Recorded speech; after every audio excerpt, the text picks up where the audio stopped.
Adam, you've had a chance here in the first couple of games to play with some talented players. What can you say about Anderson and Robertson, and then in the third period, reunited there with Kenny Agostino? Yeah, I think, obviously the first two that you mentioned, playing against Joey a couple times, but not really, seen a whole lot of him. The work ethic that he brings and how tenacious he is on the puck, is something that, not everyone has in their game. So it's a lot of fun to play with him. Obviously Robby is a top end talent. He's a guy that's a special player, especially the things that he's able to do at such a young age and the confidence he's able to do it with. So it's nice to always get out with, guys like that. And then as far as Kenny goes, I've played with him in the past and he makes the game so easy for everybody. He's a guy that's always scoring in this league and always doing the right things. And we're happy to have him on our team for sure. Adam, it seemed like Manitoba was pretty tough to break apart when they got into the offensive zone. How do you guys address that in tonight's game? Yeah, I think we know that we got better in a lot of areas. Obviously, the first couple games really didn't have a big chance to practice together as a full group. So we're working through some things. And, for a lot of guys, there was a lot of time off in between the last time they played. So I think we, felt the pressure, felt what they're going to bring, and obviously want to clean some stuff up. But, to have 2 wins in the first 2 games, I think is, never a bad start to a season. Next up, we'll have Lucas Weiss. Go ahead, Lucas. Hey, Adam, thanks for doing this. You only played 29 games last year with the Marlies. I mean, before the pause, I'm just curious what you're looking to improve on in your game heading into this season. I think the biggest thing for me is playing through contact. I think, even at the next level, just making sure that I'm engaged in, all battles, making sure that, if I get in on a forecheck, trying to get puck stalls and not just getting pushed off the puck and, obviously not being the biggest guy. That's something that, you got to do different ways, with foot speed, just where you're placing the puck and body position. So I think that's one thing that, Greg has done a great job in showing me different videos and different clips to try to get me to do that in order to, try to grow my game. So it's that's probably the thing that I'm focused on the most here.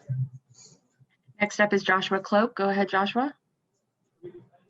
Adam, I'm not sure how much you've kind of talked to Andrew D'Agostini, but I mean, his journey to get where he is today is pretty incredible. When you watch him, when you talk to him, what kind of sticks out to you about his approach and what he's done through his journey to get to the AHL? Yeah, I think just that. I think just the way that he stuck with it. Obviously, we're thrilled to have him on our team and thrilled to be able to support him and getting his first couple of games here. And he's obviously been the backbone of this team through the first 2. So the guys love having him around. He's an awesome guy, and like you said, he's had a long, hard journey to get to this point. But we're going to do everything we can to help him continue it. And he's he's an amazing guy to have in the room, and an amazing guy to have in the net. So, thanks. Next up, we'll have Nick Barden. Go ahead, Nick. Hey, Adam. I was just wondering, how big of a loss is it to have Rasmus Sandin injured?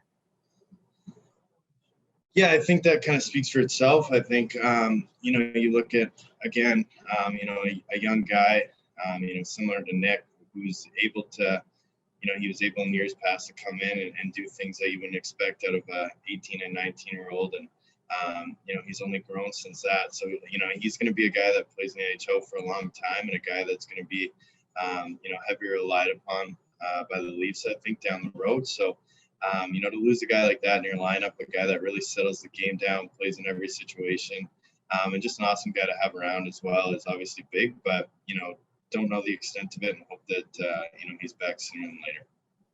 And lastly, we'll have Jacob Stoller. Go ahead, Jacob.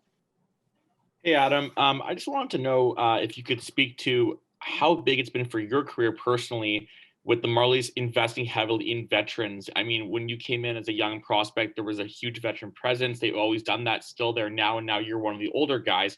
Could you just speak to how valuable that is for AHL development?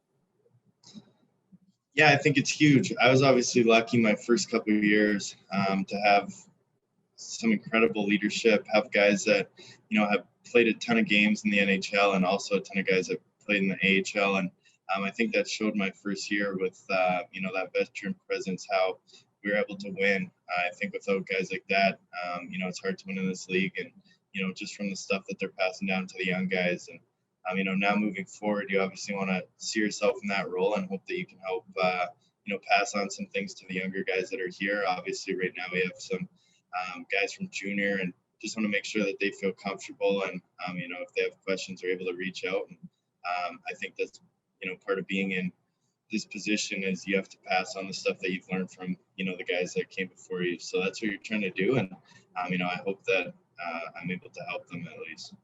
Just a quick follow-up, Adam. Obviously, things are different now with the protocols. So, for example, on an off day when you're on the road, like yesterday, what are you guys permitted to do? Like, how does that really work, given the constraints you guys are in? Yeah, it's definitely tough. I mean, obviously, in normal times, you do a lot more, go out to eat, things like that. So now there's obviously a lot of protocols in place, things that we follow here. And, guys we have a team room that you're able to pop in as long as you're following protocols, wearing masks and spread out. So, guys will go in there, spread out, talk, things like that. But there's honestly not a whole lot you can do. You can try to go for walks and socially distance, but obviously, being in the hometown here, it's never really that warm to go for a walk. So it's tough on off days, but we're very fortunate to be able to play hockey right now. I'm very lucky to be in this situation, so there's definitely no complaining out of any of us.